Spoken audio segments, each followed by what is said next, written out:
48살, 그는 하루아침에 전 재산을 모두 잃었습니다. 그가 운영하던 신용조합이 파산하면서 손에 남은 것이라고는 낡은 집 한 채가 전부였습니다. 그런데 바로 그 빈손의 남자가 오늘날 전 세계에서 매년 1000억 그릇씩 팔려나가는 음식을 발명했습니다. 그는 뒷마당의 허름한 판잣집에서 홀로 라면과 밤낮 없이 씨름했습니다. 대체 모든 것을 잃은 48살의 남자는 어떻게 세상을 바꿀 한 그릇을 만들어냈을까요?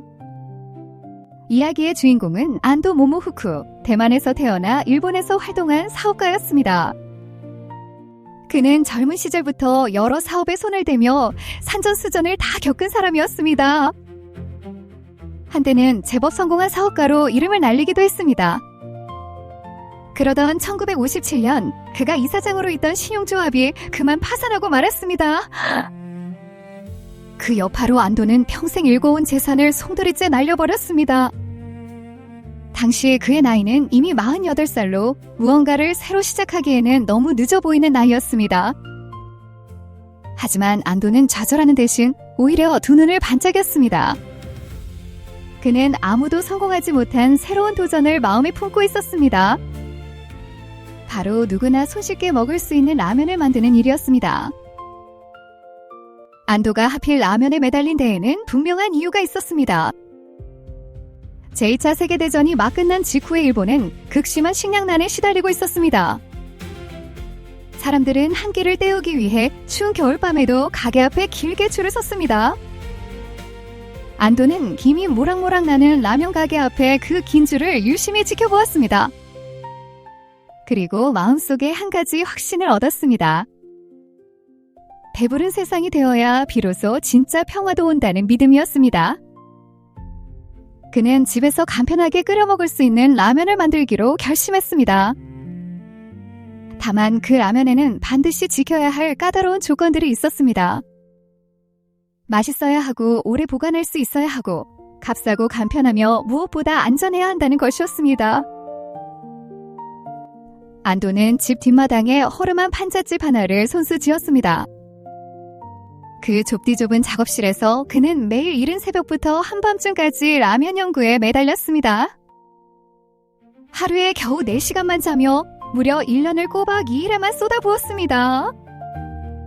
문제는 국수를 어떻게 오래 보관하면서도 뜨거운 물만 부으면 금방 익게 만드느냐 하는 것이었습니다.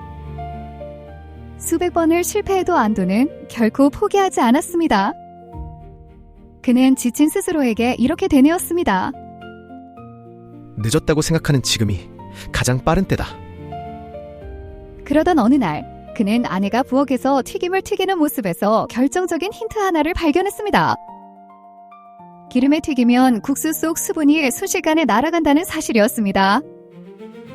바로 그 순간 즉석 라면의 원리가 세상에 처음 태어났습니다. 안도가 발견한 원리는 순간 유탄 건조라고 불립니다.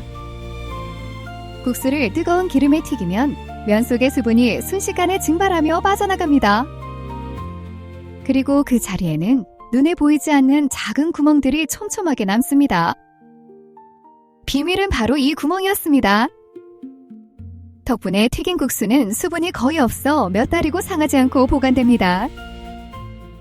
여기에 다시 뜨거운 물을 부으면 그 작은 구멍들 사이로 물이 빠르게 스며듭니다. 그래서 단 2-3분 만에 마른 국수가 촉촉하게 되살아나는 것입니다. 하나의 원리가 보관과 조리라는 두 가지 난제를 한꺼번에 풀어낸 셈이었습니다. 안도는 즉석 라면을 발명한 뒤에도 결코 그 자리에 안주하지 않았습니다. 그는 인생과 사업에 대해 남다른 철학을 품고 살았습니다. 그가 평생 마음 깊이 새겼던 말은 이런 것이었습니다. 배가 부르면 세상은 비로소 평화로워진다. 그에게 라면은 그저 돈을 버는 수단이 아니었습니다. 굶주린 사람들의 배를 채워 세상을 조금이나마 평화롭게 만드는 소명이라 여겼습니다. 48살에 맨손으로 다시 시작한 그의 무모한 도전에는 바로 이런 굳은 믿음이 깔려 있었습니다. 즉석 라면이 등장하기 전과 후는 그야말로 하늘과 땅 차이였습니다. 그 차이는 실로 극적이었습니다. 예전의 국수는 조리에 오랜 시간이 걸리고 며칠만 지나도 금방 상해버렸습니다. 값도 비싸서 가난한 서민들이 마음껏 사 먹기도 어려웠습니다. 하지만 안도의 즉석라면은 이 모든 상식을 통째로 뒤집어 놓았습니다. 뜨거운 물만 부으면 단 몇 분 만에 완성되고 몇 달이 지나도 멀쩡했습니다. 값도 저렴해 누구나 부담 없이 든든한 한 끼를 해결할 수 있었습니다. 번거롭기만 하던 한 끼가 순식간에 세상에서 가장 간편한 한 끼로 바뀐 것입니다. 이것이 바로 즉석라면이 일으킨 작은 혁명이었습니다. 안도의 성공은 결코 운 하나로 이룬 것이 아니었습니다. 그가 끝까지 고집스레 지킨 몇 가지 원칙이 그 성공을 든든히 떠받쳤습니다. 첫 번째 원칙은 맛이었습니다. 아무리 간편해도 맛이 없으면 사람들은 다시 찾지 않는다고 그는 늘 강조했습니다. 두 번째 원칙은 보관이었습니다.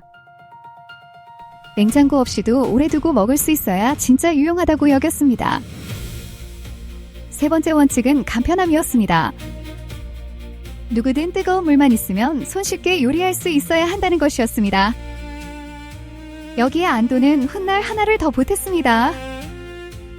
1971년 그는 미국인들이 국수를 컵에 담아 먹는 모습에서 착안해 컵라면까지 발명해냈습니다. 뒷마당 판잣집의 발명이 마침내 세계적인 식품 제국으로 자라난 순간이었습니다. 안도가 세운 회사 니쉬는 오늘날 세계적인 식품 기업으로 우뚝 섰습니다. 숫자가 모든 것을 증명합니다. 1958년 세계 최초의 즉석라면인 치킨라면이 세상에 나왔습니다. 그리고 1971년에는 컵라면이 탄생하며 또 한 번 세상을 놀라게 했습니다. 오늘날 전 세계에서 소비되는 즉석라면은 한 해에만 무려 1000억 그릇이 넘습니다. 안도 자신은 96살까지 장수하며 거의 매일 자신이 만든 라면을 즐겨 먹었다고 전해집니다. 판잣집에서의 1년이 인류의 식탁을 영원히 바꿔놓은 셈이었습니다. 안도가 세상을 떠난 지금도 그의 발명은 매 순간 누군가의 허기를 달래고 있습니다. 흥미롭게도 일본에서는 즉석라면이 20세기 일본 최고의 발명품으로 꼽히기도 했습니다. 자동차와 가전제품마저 제친 놀라운 결과였습니다. 한 음식 역사학자는 그 이유를 이렇게 설명했습니다. 위대한 발명은 세상을 바꾸지만 어떤 발명은 매일의 끼니를 바꾼다. 즉석라면은 바쁜 현대인에게, 늦은 밤 지친 학생에게, 그리고 재난 현장의 이재민에게 뜨거운 한 끼가 되어주었습니다. 모든 것을 잃은 48살의 남자가 판잣집에서 시작한 그 도전은 지금 이 순간에도 세계 곳곳에서 따뜻한 김을 모락모락 피우고 있습니다. 한 사람의 집념이 남긴 온기가 이토록 넓게 퍼진 셈입니다. 우리는 실패를 흔히 모든 것의 끝이라고 생각합니다. 하지만 안도 모모후쿠에게 48살의 파산은 끝이 아니라 완전히 새로운 시작이었습니다. 그는 인생의 가장 밑바닥에서 세상에서 가장 사랑받는 한 그릇을 길어 올렸습니다. 오늘 여러분이 뜨거운 물을 붓고 3분을 기다리는 그 라면 한 그릇에도 한 남자의 포기하지 않은 일련이 고스란히 녹아 있습니다. 여러분에게 지금 이 순간은 너무 늦은 때일까요? 아니면 가장 빠른 때일까요?